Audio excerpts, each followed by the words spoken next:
a dar la bienvenida a Noelia Villagra. Ya la presenté anteriormente, pero le vamos a dar ahora sí la bienvenida formal. Ella es abogada laboralista de la Universidad de Buenos Aires, magíster en estudios interdisciplinarios de género, candidata a doctora de la Universidad de Salamanca e integrante de la sección de jóvenes juristas de la Delegación de Argentina. Bienvenida, Noelia. Hola, buenas tardes bueno, depende de dónde estén mirando, pero para nosotros es buenas tardes, para todas, para todos y para todes. La verdad que me jugó una mala pasada no poder abrir cámara ni micrófono, y no podía avisarte tampoco, Andrea, así que te pido perdón por eso. Te agradezco por la presentación y qué desafío, ¿no? Porque ahora me toca cerrar a mí esta mesa con tamaños juristas. Inicialmente me gustaría agradecer y celebrar la creación de este espacio de construcción de conocimiento y por sobre todas las cosas agradecer a la delegación argentina, a la que pertenezco, por darme la posibilidad de poder compartir esta mesa, en este caso cerrarla, con tan extraordinarias juristas y permitirme aportar reflexiones en la línea de quien me precedió, que fue una extraordinaria porexia, así que espero poder aportar un poquito más por ese camino, que básicamente es sobre la actualidad de los derechos humanos laborales, ¿no? Yo lo voy a hacer a partir de dos categorías analíticas, que son la categoría analítica de género y la categoría analítica de la interseccionalidad. Venimos conversando desde los inicios de esta jornada que el trabajo es un derecho humano que se vincula con la supervivencia de las personas, con su independencia económica, con su inclusión social. Por lo tanto, parecería que el fomento de una empleabilidad y la garantía de permanencia libre de discriminación y violencia deberían ser un objeto de normas tanto heterónomas como autónomas, contestes con todas las disposiciones de los tratados de derechos humanos.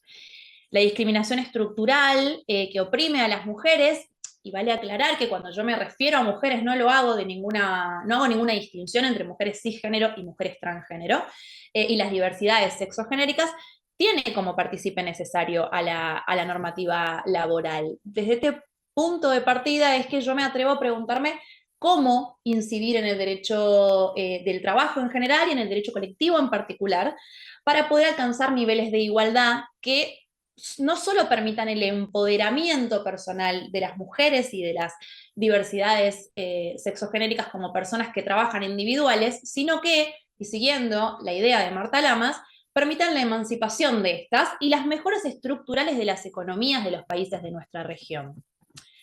Dicho esto, yo voy a empezar por el principio, que no es otra cosa que el análisis de la relación laboral, que es el objeto de estudio de todas las personas que estamos en esta sala, ¿no?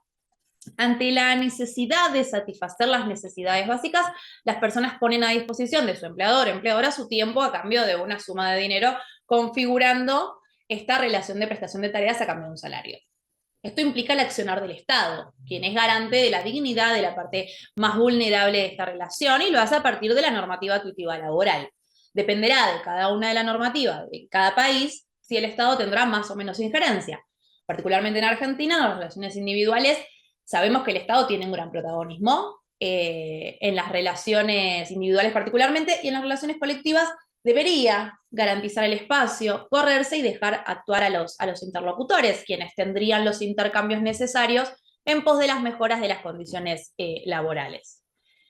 El escenario de estas relaciones laborales es ideal para reflexionar sobre la igualdad, porque son esencialmente asimétricas y desiguales. De hecho, sobre esta premisa es que se edifica. Partimos de la desigualdad estructural e irresoluble entre quien ostenta el capital y quien ostenta la fuerza de trabajo, entre la clase patronal y la clase trabajadora, que es justamente esto, ¿no? Una diferencia de clase. Pero yo acá no me voy a detener. Existe una segunda asimetría que existe dentro de la clase trabajadora, que bien trató la compañera que me precedió en la palabra, y que visibilizamos gracias a la categoría analítica de género, la diferencia existencia entre los hombres, las mujeres y las diversidades sexogenéricas. Nosotros vamos a entender al género como aquella construcción social binaria, es una representación, mejor dicho, binaria, que se representa como natural, y que a lo largo de la historia moderna cimentaron estructuras de poder en la que prevaleció y prevalece lo masculino por sobre lo femenino. Este emparentamiento a la naturaleza biológica justifica el razonamiento de por qué las mujeres y los varones ocupan diferentes y asimétricos lugares en la sociedad y en este mercado laboral. No podemos desconocer que inicialmente la tutela establecida por la normativa laboral era específicamente direccionada al hombre masculino, inserto en una fábrica de modelo tecloforlista y en una estructura de gobernanza típica del post de la Segunda Guerra Mundial. Y así se mantiene hasta nuestros días. Esta diferencia que conocemos como división sexual de trabajo es la que intenta justificar, digamos, por qué las mujeres cis, los hombres cis, las mujeres trans, los hombres trans y las diversidades ocupan diferentes y específicos lugares en el mercado laboral. Lo que estadísticamente sabemos tiene una consecuencia inmediata, que es una opresión estructural a las mujeres cis y a las diversidades sexogenéricas, lo que se traduce en condiciones precarias de labor en el presente y se traducirá en diferencias en las jubilaciones del futuro. Finalmente, dentro de esta última, digamos, categoría, esta parte oprimida, bien digo, de dentro de la clase trabajadora, también es asimétrica, también es desigual. Lo que configura como un tercer escalón, ¿no? Dentro de este colectivo existen diferencias que responden a su estado social, por ejemplo, al color de piel, a su nacionalidad, a su etnia, lo que motiva que su empleabilidad sea solo en determinadas áreas del mercado laboral. Esta observación surge a partir de la categoría analítica de interseccionalidad, que no es propia de nuestra disciplina. Estas desigualdades estructurales son desconocidas por el dogmatismo de la normativa heterónoma laboral. Las teorizaciones feministas y trans ponen en relieve estas asimetrías, priorizando la salvaguarda de los derechos humanos de estas personas, y son quienes lo proponen, mejor dicho, como un abordamiento sobre los mismos.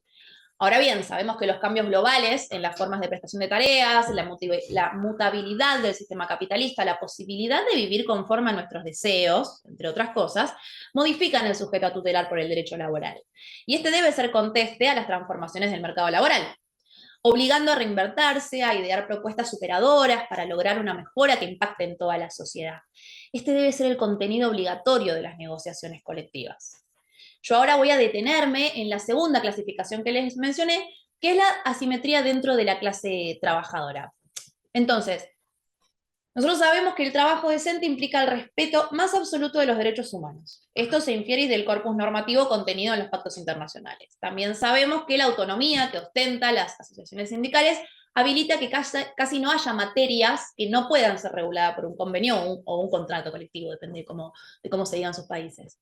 También vimos que la incorporación de las mujeres en el ámbito productivo post-mediados del siglo XX nos condujo a la resignificación del interés que modifica el asociacionismo de la clase trabajadora. Y también vemos que al día de hoy no parece encontrar una solución en la norma heterónoma.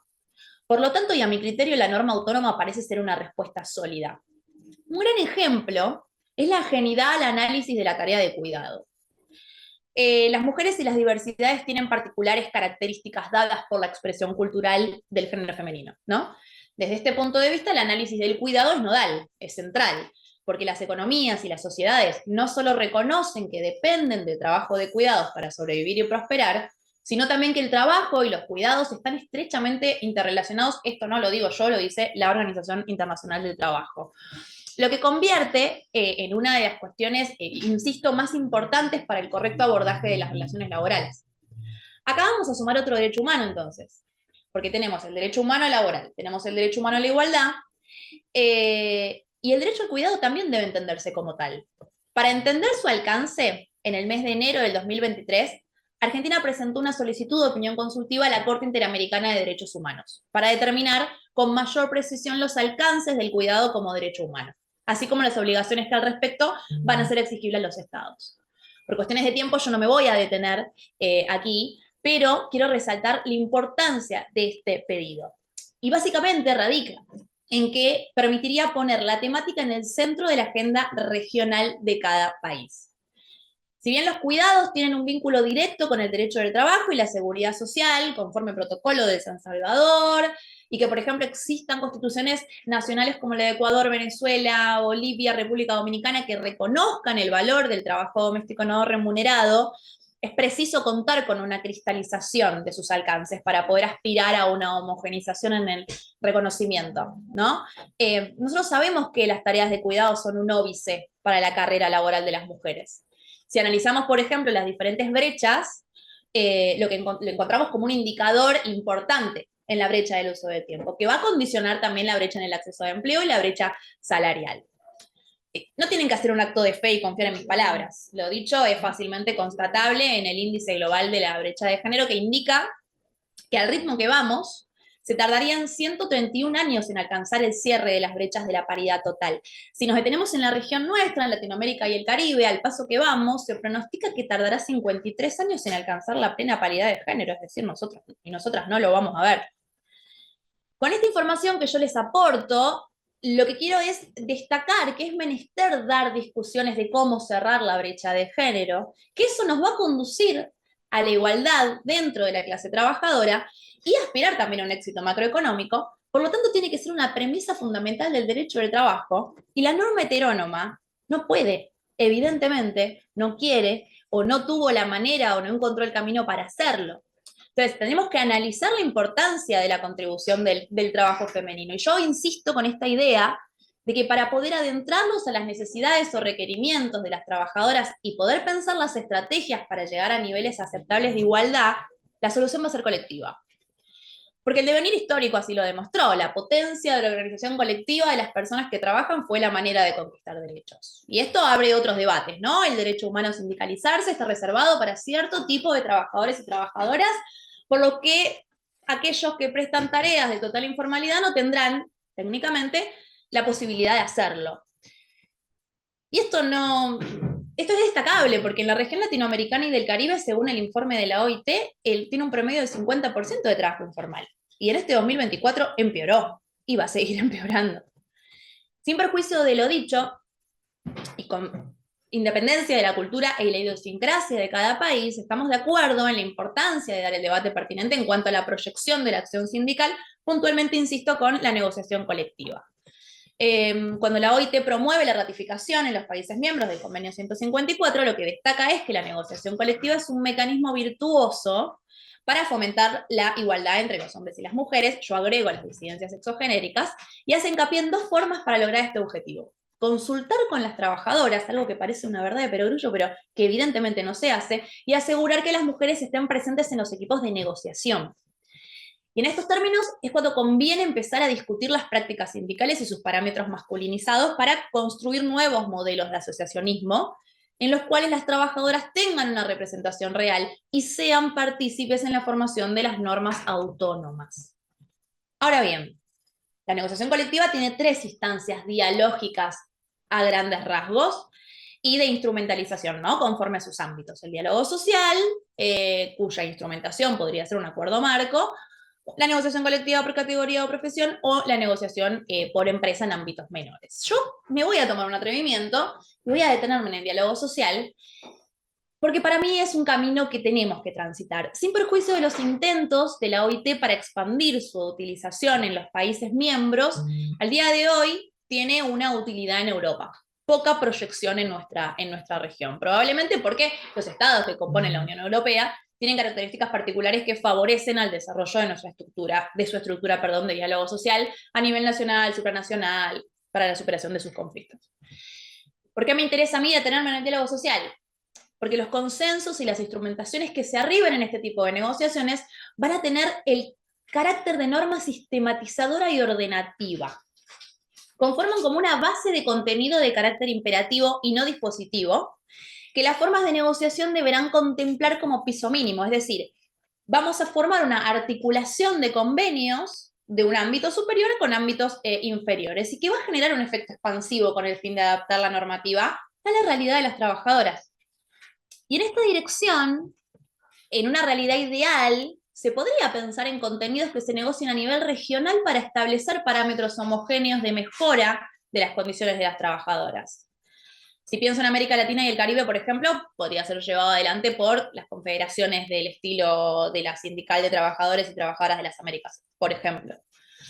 Y siguiendo la idea de que las demandas de las trabajadoras colisionan con las agendas tradicionales, que tienden a no conmoverse frente a las temáticas que no sean las consideradas urgentes por el status quo, sobre todo en momentos de crisis económicas y de empleo a la que estamos acostumbrados en Argentina, por lo menos, y que afectan a gran parte de la región, tenemos que dar estos debates necesarios y concluir en que la igualdad, como dije previamente, es un beneficio personal ni familiar, sino que va a significar un beneficio para cada país, que debemos establecer los contenidos mínimos para imponerlos. Para mí, un acuerdo marco internacional quizás es una idea muy utópica, pero sería una alternativa viable.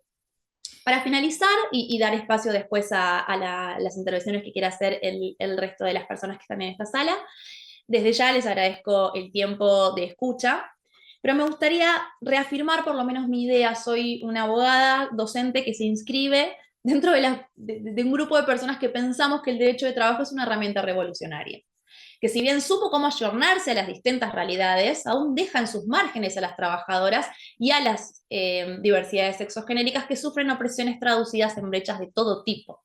Es por esto que la transversalización de género en el derecho de las relaciones colectivas de trabajo exige la participación de las trabajadoras en la mesa de negociación, en el debate y en la ejecución de la conformación de las normas autónomas. Muchísimas gracias por el tiempo, perdón y de nuevo por el problema técnico del principio, y bueno, nada, a disposición. Muchas gracias, Noelia. Y anoté palabras tan interesantes de esta presentación, ¿verdad? Cómo enfrentarse a fenómenos sociales estructurales y situaciones estructurales que se yuxtaponen en algún punto. Mencionaste mucho las relaciones asimétricas, tanto en cuanto a relación de trabajo, pero también en cuanto a situación asimétrica de poder entre hombres y mujeres, y las dinámicas, cómo se reflejan dentro del mercado del trabajo.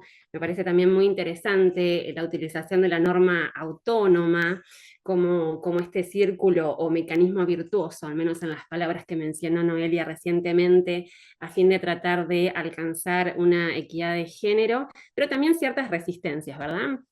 Resistencias que todavía surgen desde la perspectiva legal, pero también desde lo fáctico, y que entonces también depende de los operadores del derecho y de los integrantes de las mesas de negociación poder hacer estos principios y derechos una realidad. Así que muchas gracias, Noelia. Hemos tenido